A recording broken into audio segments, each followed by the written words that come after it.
My son was trapped in a fire. But I didn't ask my already arrived husband for help. Instead, I hooked up the fire hose and charged into the blaze myself. In my previous life, I had to threaten self-harm before my husband, then the fire chief, agreed to save our son first. But his beloved white Moonlight and her daughter fell to their deaths from upstairs. He showed no emotion. Yet on our wedding anniversary a year later, he tied me and our son up, doused the house in gasoline, and burned us alive. When I opened my eyes again, it was the day of the fire. But this time, my son didn't scream for his dad, he started saving himself. Turns out, my son had been reborn with me. Chapter 1. The sharp wail of a fire truck shattered the calm of the early morning. Just like last time, I was the first to arrive at the kindergarten. What are you doing opening the hydrant? You can't just act on your own like that. The person pulling me back was none other than the kindergarten director, Monica. In my previous life, a wrong decision had cost both me and my son our lives. This time, I didn't call my husband, who happens to be the fire chief, for help. Instead, I immediately opened the hydrant myself.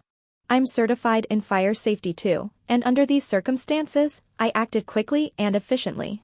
What I didn't expect was that Director Monica would rush over to stop me as soon as she saw me trying to fight the fire myself. Monica has worked at this kindergarten for decades, and her daughter, Laura, is also a teacher here. Laura happens to be my son's homeroom teacher. She was the one who called me about the fire. This time, I arrived earlier than I did in my past life. Sure enough, the fire started in my son's classroom.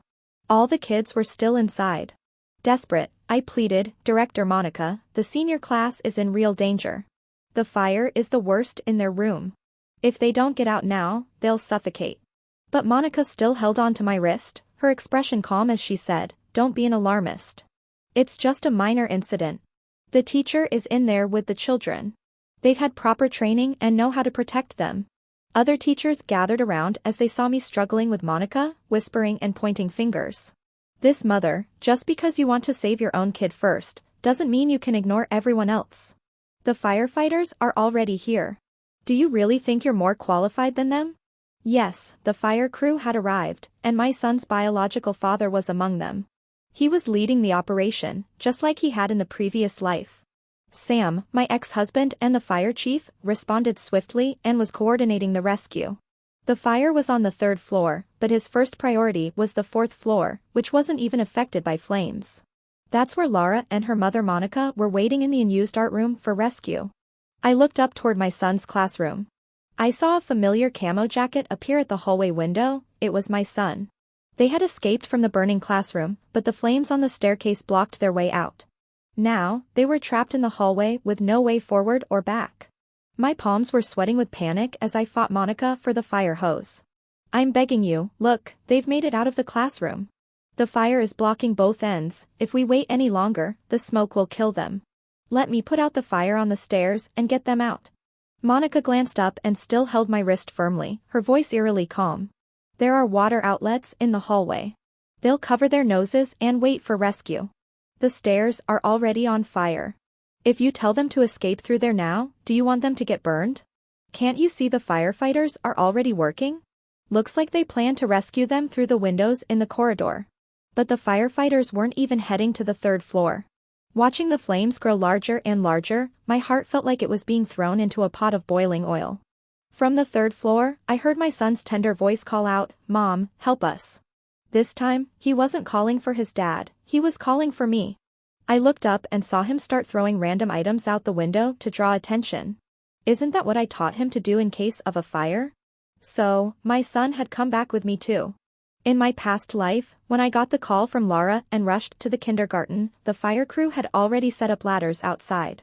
I realized then that they had no intention of going to the 3rd floor. I knelt in front of them, blocking their way, smashing my head on the ground until it bled, begging with my life.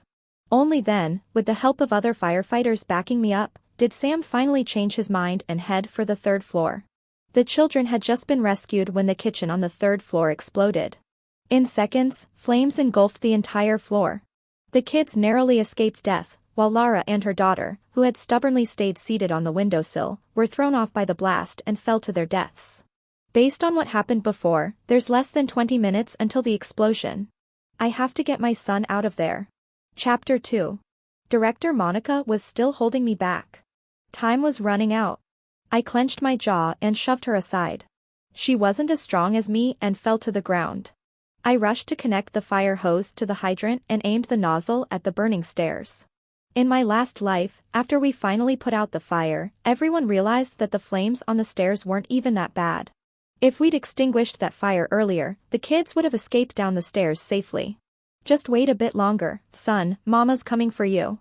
I turned on the water gun. But nothing came out. My heart sank. I ran back and hooked the hose to another hydrant, quickly setting up the nozzle again. Still, not a drop of water came out. The hydrants in this kindergarten, they're broken, I shouted in disbelief. Director Monica fired back without hesitation, I told you not to act on your own. You should follow the firefighter's orders.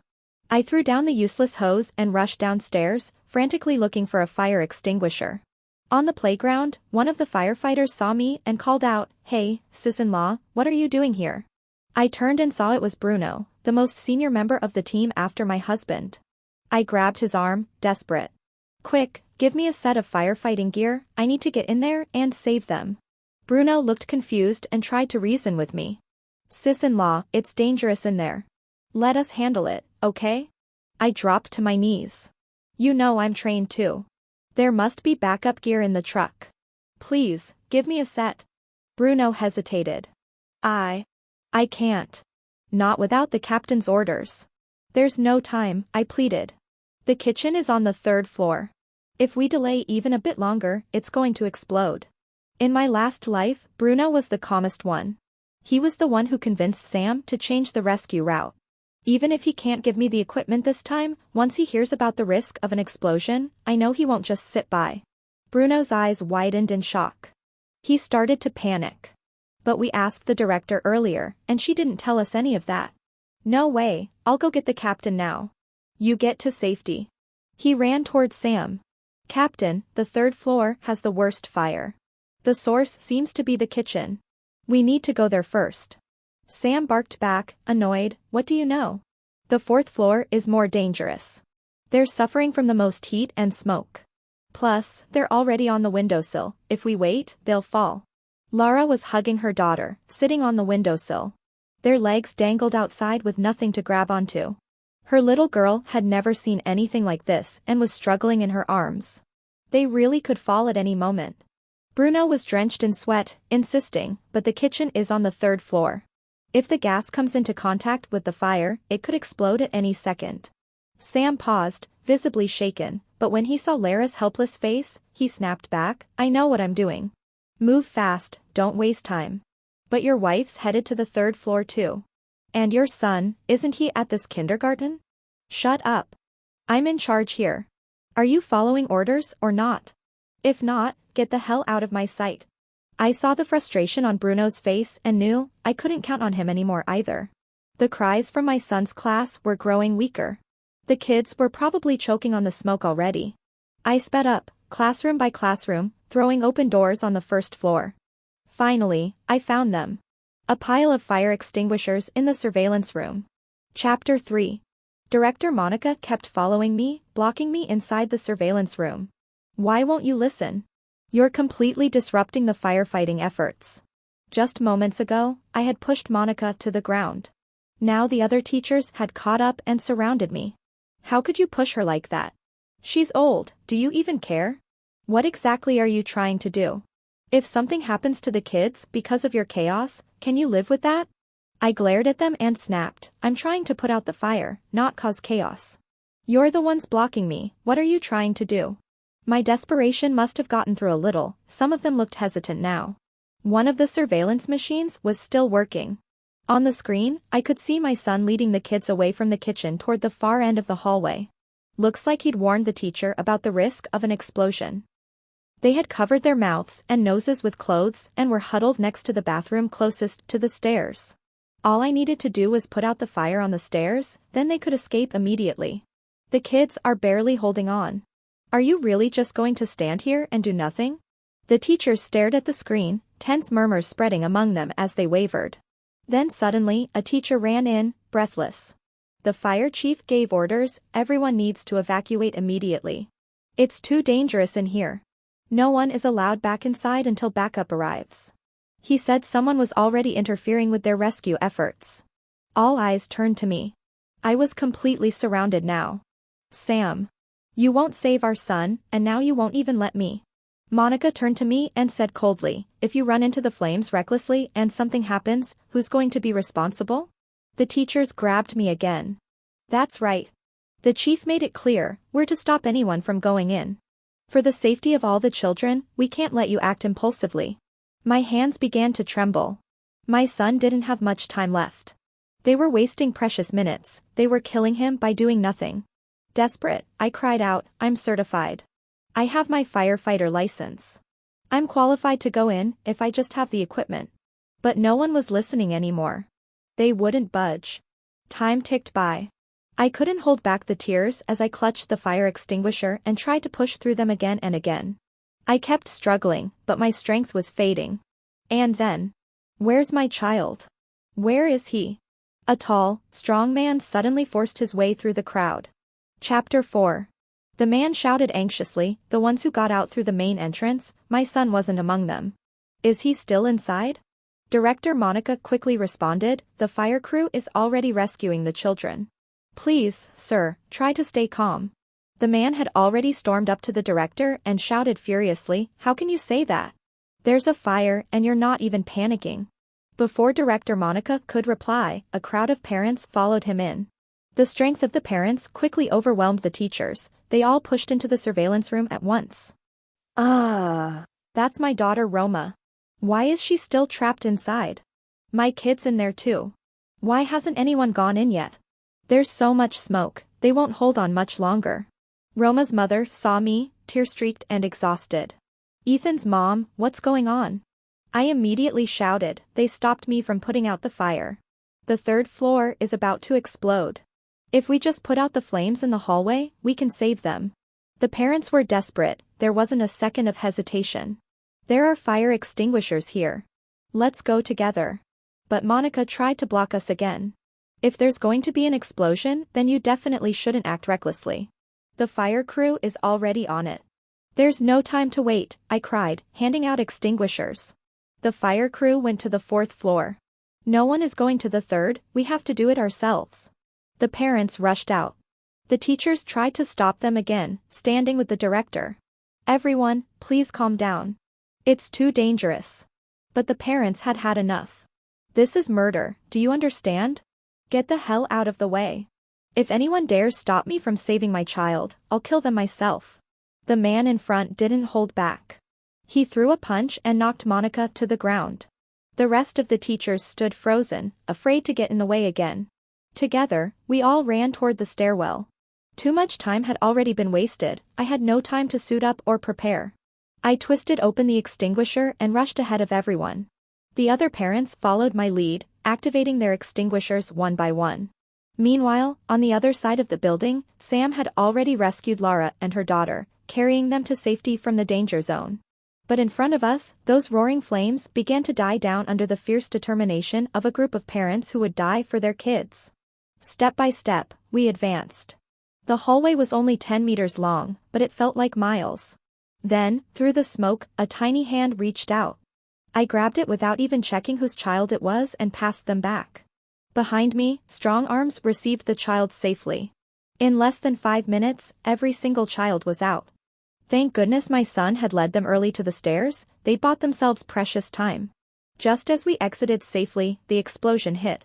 Sam stood off to the side, holding Lara and her daughter in his arms, watching everything unfold like it was a show. My 6-year-old son clung to me tightly, his voice full of worry as the medics arrived and bandaged my hands. Mama, this time, we didn't need Daddy. I turned to look at Sam and Lara. Sam didn't even spare a glance for me or our son. Lara, pointing toward me, whispered to Sam, I know how the fire started. I have evidence. Lara was a teacher here, and Sam's first love from 10 years ago. When Ethan started kindergarten, she and Sam had a coincidental reunion. Sam had been with me for 10 years, the man everyone thought was a great husband and devoted father. I never once suspected him. Who would have thought that in a real fire, he'd save them first? And that even in death, he would want me and our son to pay the price for them. If I hadn't threatened the fire crew with my life in the last life. If I hadn't known anything about firefighting. If I had just been a mother acting on instinct. Then the only ones who would have died in this fire would have been my son's entire class. After all, it was Laura who called me this morning. And I just happened to arrive when my son's class caught fire. I held my son tightly. I had almost lost him again in this life. Ethan, how did the fire start in your classroom? Ethan sobbed. It was the cubby where we put our backpacks. That's where the fire started. My teacher touched my backpack again. I remember she did that last time too. Ethan cried. This time, I woke up and wouldn't let her touch it, but she scolded me and still grabbed it away. My heart skipped a beat. I suddenly recalled what Laura had whispered to Sam earlier, and that phone call she made to me this morning. Was all of this connected? I quickly called our nanny at home, confirmed a few details, and everything fell into place. Then I made several more calls, arranging everything. Only then did I put my phone away, ready to watch them put on their show. Chapter 5. After the firefighters extinguished the flames, everyone gathered on the playground, covered in ash and soot. The fire and explosion at the kindergarten had stirred up a huge storm. Many parents rushed over, taking emergency leave from work. Even grandparents arrived, shaking with worry, some leaning on canes, clutching each other for support. You must investigate this thoroughly. We want answers. This wasn't just a fire, there was an explosion. Just then, Laura, who had been hiding behind Sam, stepped forward. With tearful eyes and a trembling voice, loud enough for everyone to hear, she turned to Director Monica and cried out, Mom. Director. It's all my fault. I found something dangerous in Ethan's backpack. I just called his mom to warn her, but I never imagined it would still cause a fire. The parents grew restless. They demanded, What do you mean dangerous? Speak clearly. Lara wiped her tears and replied, there was a hydrogen-powered glow capsule inside his backpack. It used batteries. But the battery was leaking. It was a serious hazard. Sam frowned. That was basically like putting a time bomb near the children. Leaking batteries could easily trigger spontaneous combustion. Seeing the parents grow angry, Lara continued, I reported it as soon as I noticed it. I called his mom right away, but it was still too late. Sam then turned toward me and our son, frowning deeply. Miriam, we studied fire safety together, you even got certified. How could you give your son something like that and let him take it to school? Wearing his fire chief uniform, his words carried weight. Almost immediately, everyone turned to look at me with suspicion. They were convinced the fire had been caused by me and Ethan. But at that exact moment, the chief of the municipal fire department arrived at the kindergarten with his team. I had reported the case to him myself. I told him someone was deliberately setting a fire at a kindergarten and trying to destroy the evidence. With hundreds of children's lives at stake, he had no choice but to show up in person. At the same time, I had also contacted my close friend, Chief Angelo from the police department. He and his officers were on their way as well. In my past life, when Laura and her daughter died, Sam kept quiet about the cause of the fire. And I never pressed him for answers. But this time, I would not stay silent. Let's see these wolves in sheep's clothing get exposed right here in front of everyone. Chapter 6. The parents surrounded me. Just as I was about to speak and explain, Laura jumped in ahead of me.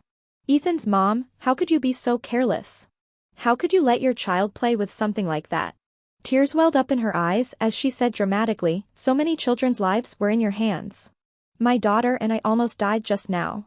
Then Director Monica stepped forward as well. Ethan's mom, your behavior was completely unacceptable. You even interfered with the rescue operations. You need to take responsibility for what you've done. The crowd erupted in anger. One furious father lost control and stormed toward me, raising his hand to slap me. But someone caught his wrist in midair. I turned to see it was one of the parents who had gone into the burning building with me. He stepped in front of me protectively and said firmly, You just got here. You don't know what happened. When the fire broke out, it was Ethan's mom who led us in to fight the flames. If it weren't for her, all the children would have died in that explosion. I gave him a grateful nod. But others still looked skeptical. Didn't the director just say she interfered with the rescue? Roma's mom, who had also been in the surveillance room earlier, stepped up. Everyone, listen, Ethan's mom never disrupted the rescue efforts. We were there with her. She acted fast and bravely. The parents finally began to calm down. I turned to Sam and said coldly, if you're accusing me of interfering, then as the fire chief, tell everyone exactly which floor was I stopping you from rescuing. Sam didn't hesitate. Fire is fire. What matters is putting it out. Does it matter which floor? I pressed him further. So you only went to the 4th floor, right? What do you mean only the 4th? We put out the fire on the 3rd floor too. I let out a cold laugh. After all these years together, I never realized Sam could lie so boldly in front of a crowd. That was after the explosion. Before the blast, where did you go? We went to the 4th floor. So what? There were people trapped there too. But there was no fire on the 4th floor. The more Sam explained, the more obvious it became. The truth hit the parents like a brick wall. So the fire department ignored the actual fire on the 3rd floor. No wonder the explosion happened. Monica quickly stepped in to cover for them. Everyone, please stop blaming the firefighters. The situation was urgent. There were people already on the windowsill on the 4th floor, how could they ignore that? Until now, everyone had seen Monica as a reliable figure, a veteran educator. Given her age and position, they'd been patient and respectful despite what happened.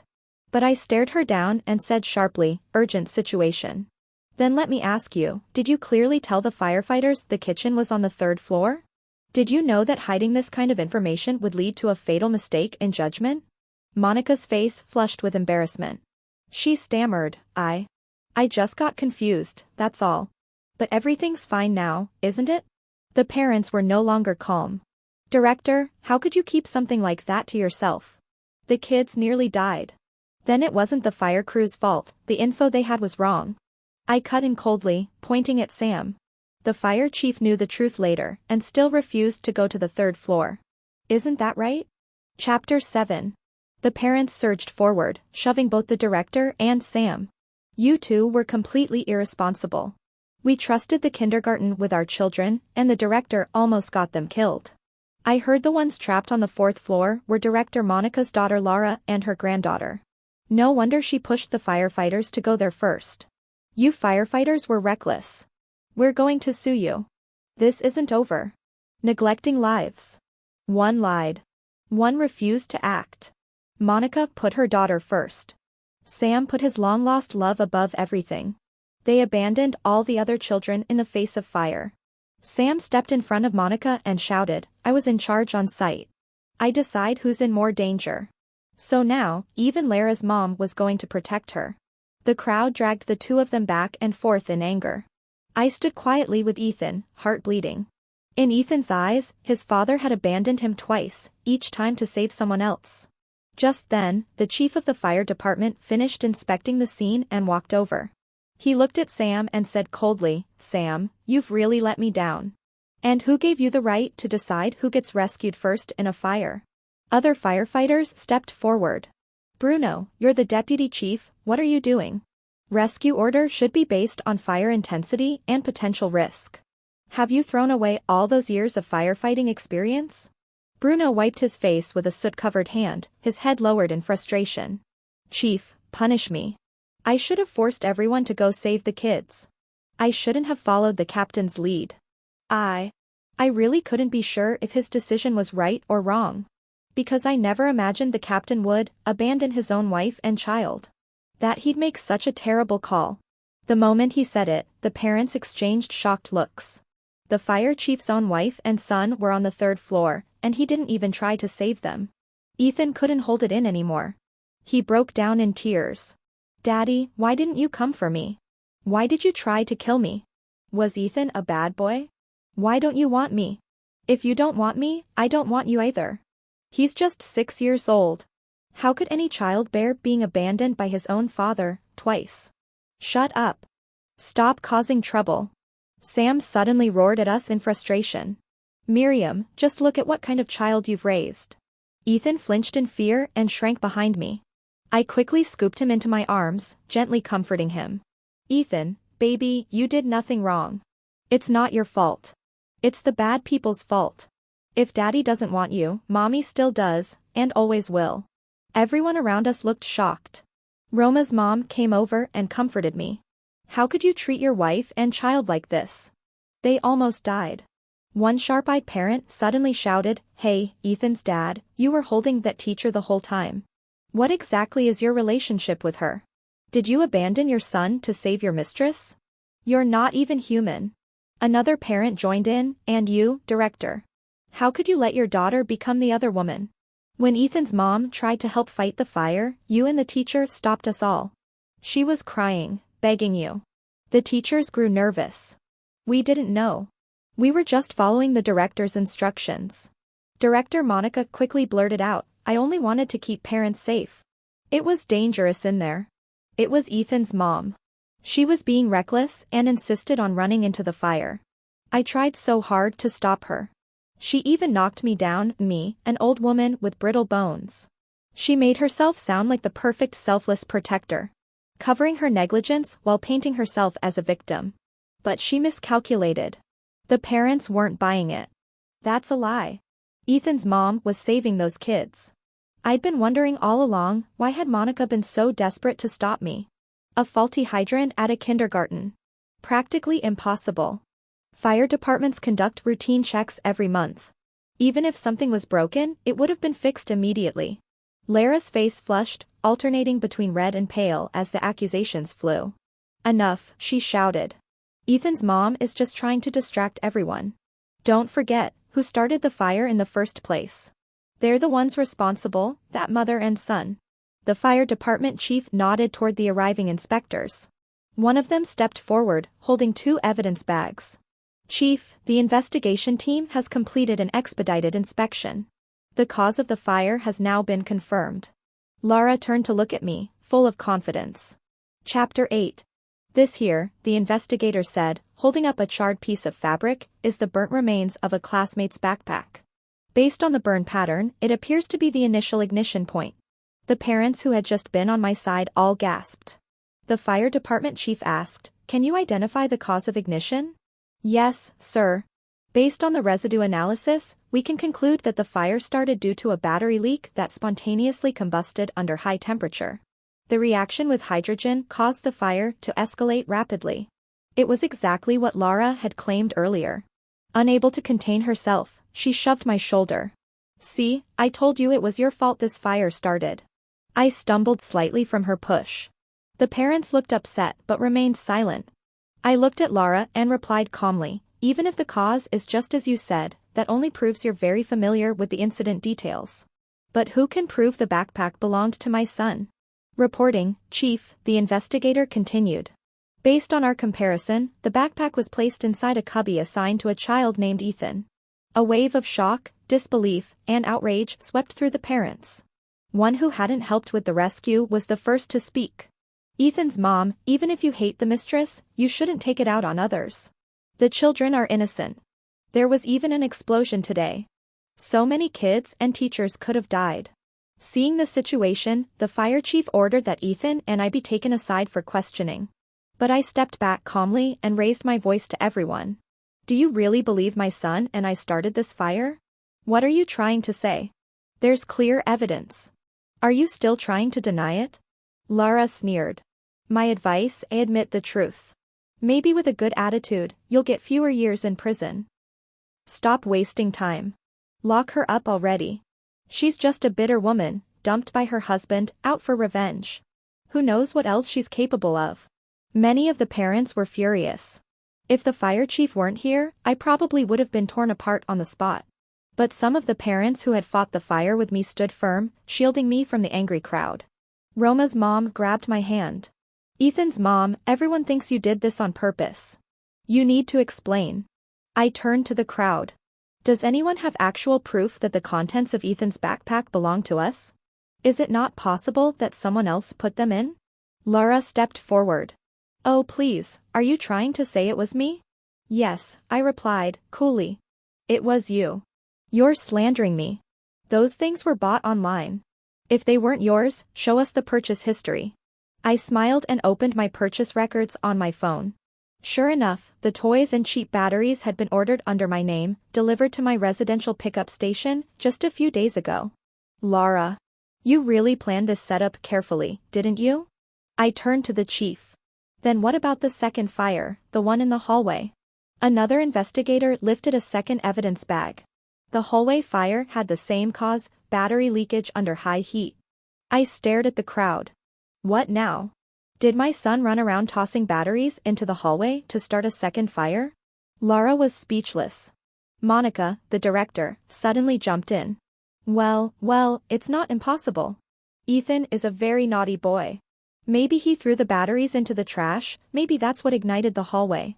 How do you know the batteries were found in the trash?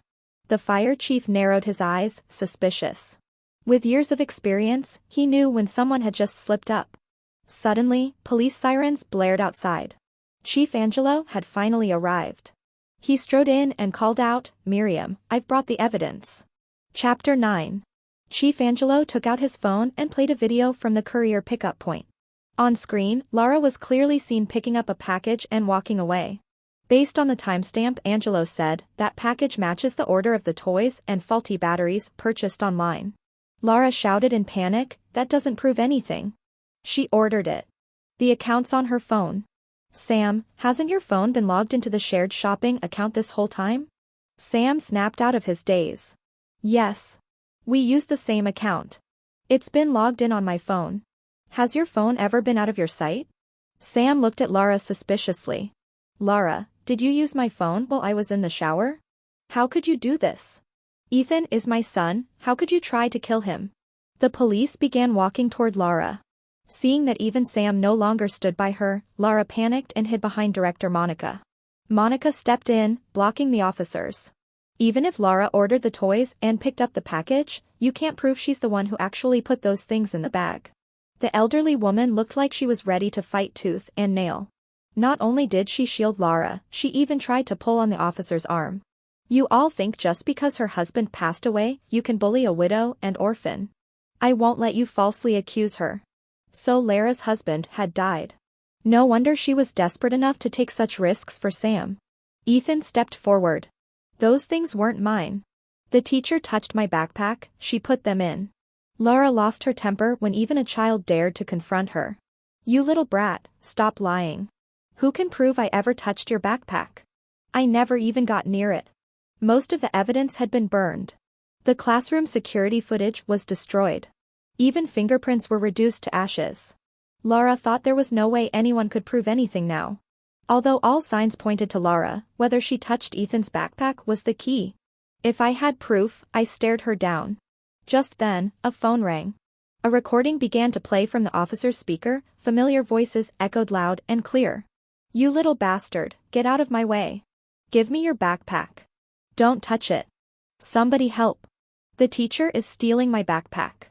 Nobody's in the classroom right now, who's gonna help you, huh? Let go. There was the sound of a scuffle, and then Ethan's crying. She must have pushed him. Next came rustling, a zipper unzipping and zipping again. Then Lara's voice, you little bastard, just like your awful mother. I put the bag on the shelf. Don't touch it. Go outside and do exercises with the others. Ethan was too young to understand, but everyone else in the room did. The hatred in the parents' eyes exploded. They surged forward, surrounding Laura and Monica with furious curses. Even surrounded, Laura still yelled at me, Miriam, you're despicable. I looked at her coldly. Despicable. I gave my son a recording device, because he kept getting hurt at school. I wanted to know what was really going on. You thought once everything burned, there'd be no evidence. You didn't expect the recorder was synced with our home system. Every file uploaded instantly. What she really didn't expect was that Ethan had returned with memories of the past and had tried to stop her from touching his bag. That's why the recorder was triggered. An officer stepped forward and cuffed Laura. This is what we call the net of justice is vast and tight. Laura, you are now under arrest for arson. No, I didn't start the fire. Even if I put those things there, I didn't cause the explosion. She was still struggling. At that moment, more officers and firefighters approached with a new bag of evidence. Chapter 10. Chief, one firefighter reported, we found a heat pack in the director's office. It matches exactly with the fragments discovered at the scene. We suspect the heat released by this item caused the batteries to ignite. Director Monica lunged forward, trying to snatch the evidence bag, but was tackled to the ground by police. That's mine. I'm old and afraid of the cold, I use those heat packs for myself. Oh really? The officer retorted. Because the same type of heat pack was found in the hallway and inside the backpack. And you somehow knew where the hallway batteries were found, buried under trash. How do you explain that? Lara turned toward Monica in a daze, then suddenly shouted, "No, I took the heat packs. It has nothing to do with my mom. I wasn't going to let them off easy." Then who's going to explain why the fire hydrants had no water? The officer glanced at the teachers coldly. Tampering with fire hydrants is no different from arson. If anyone's thinking about covering for someone, think again. The old janitor suddenly stepped forward in a panic. I remember now. I saw the director messing with the hydrants. I thought she was checking them, I didn't realize she was sabotaging them. That was the last straw. The enraged parents could no longer hold back. Fists came crashing down on Monica and Lara. The grandparents of the children even spat on them in fury. It took all the officer's effort to pull them from the mob. Monica and Lara thought they were finally saved, smiles of relief crept onto their faces. But the officer's next move wiped those smiles away. In the next second, 2 cold handcuffs clicked shut around their wrists. As they were shoved into the police car, surrounded by the curses of furious parents, Lara's daughter chased behind the car, crying for her mother, now an orphan with no family left. It turns out director Monica had raised Lara alone as a single mother. And now, Lara's daughter's future was left uncertain. Just before she was taken away, Lara turned and glared at me venomously. "Miriam, don't think you've won. Sam never loved you, he was screwing me while telling me how sick of you he was." Slap. Sam's hand landed hard across her face. "You filthy whore. I protected you, and you ruined me." He raised his hand to hit her again, but the fire chief stopped him. "Sam," the chief said sternly, "you let your selfish desires cloud your judgment during a rescue. You'll be held accountable. Prepare to do time." As Sam was led away, Ethan clung to me and whispered, "Mommy. I don't want that kind of dad." And I held him tight. That kind of beast doesn't deserve to be Ethan's father. He doesn't even deserve to be called human. After the arrests, the police sealed the kindergarten. The teachers, now crying, wailed in despair. "We didn't know anything. We're innocent. Now we're going to lose our jobs." But the parents snapped back, "Innocent? You followed orders blindly and let monsters hurt our kids. You're lucky we didn't beat you too." The teachers scattered under the parents' rage. Later, Officer Angelo told me that Director Monica had confessed everything. At first, she tried to stop Lara when she learned Lara planned to start the fire. But Lara refused. She was determined to get rid of Ethan, the little obstacle standing between her and the status of fire captain's wife. She thought she could exploit kids' curiosity and the parents' ignorance, frame Ethan and me for it all. Monica, helpless and swayed by her desire for Lara's happiness, agreed to set the second fire in the stairwell and sabotage the hydrant, trying to trap Ethan with no way out. And if I, his mother, died in the fire too, even better. What they didn't expect was that I would fight back. Or that the fire would spiral out of control and end in an explosion. At the trial, the courtroom was packed.